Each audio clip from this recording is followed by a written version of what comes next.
Amaranantsika ny fotoana dia ny eo amin'ny sehitry ny kickboxing satria dia niezaka nanantona ny eny amin'ny faritra Ambohimanga kely eny ny club Lion Force. Ity club ity dia efa nijoro tetỳ amin'ny faritry ny renivohitra teo aloha, ankehitriny dia nanapa-kevitra ny hanokatra club indray izy ireo any amin'ny faritra Ambohimanga kely iny. Ankoatran'ny taranja kickboxing dia misy ihany koa ny zavatra hafa azo atao anatin'ity trano vao nitokanana tany Ambohimanga kely ny sabotsy tolakandro teo ity, ao ny zumba, ao ny fitness, ao ihany koa ny salle de musculation. Azo zavatra zao zany dia arak'ilay fandraisana teo dia raha miasanay sy hajanena zany tao anatin'ny fikarakarana ity salle ity.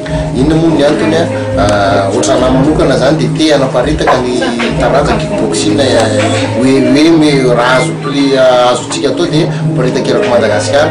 Dia raha antsika malala fa Ambohimanga kely lavitra ny ville dia izay no antony nanapahana hevitra fa aleo manangana club eny Ambohimanga kely satria be molo ety Ambohimanga kely.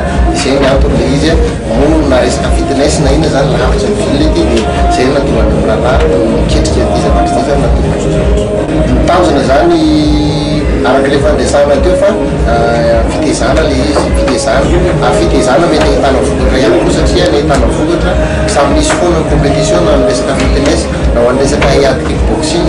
Ary fandraisana teo moa fa izy ity zany dia annexe ny Lion Force zany mety dia zany hoe mety ahitantsika ihany koa mety solo tena Madagasikara ndray andro any ekizy zay hanao kickboxing ety amin'ny toerana ity. Fandaminan'ilay salle zany lazaky le voalaza teo aloha dia misokatra foana zay isan'andro sy alatsinainy ka hatramin'ny lahady amin'ny 5 sasany maraina ka hatramin'ny 7 alina sauf samedi sauf dimanche amin'ny ray sasany atoandro ka hatramin'ny 7 alina.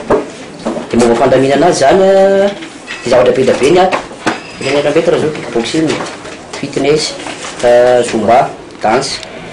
Dia ny finenainy musculation sy ny fitness parallèle foana zany misy foana na misy zumba dia misy foana ny fitness, na misy danse arô dia misy foana ny musculation sy ny fitness, na misy kickboxing arô dia misy foana musculation sy ny fitness.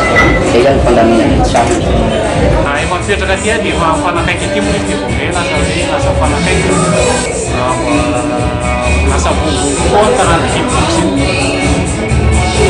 Satria efa taranja papanay hatramin'ny mbola kely zany le izy dia nanaraka an'ilay izy tany zany dia mba hareso foana sy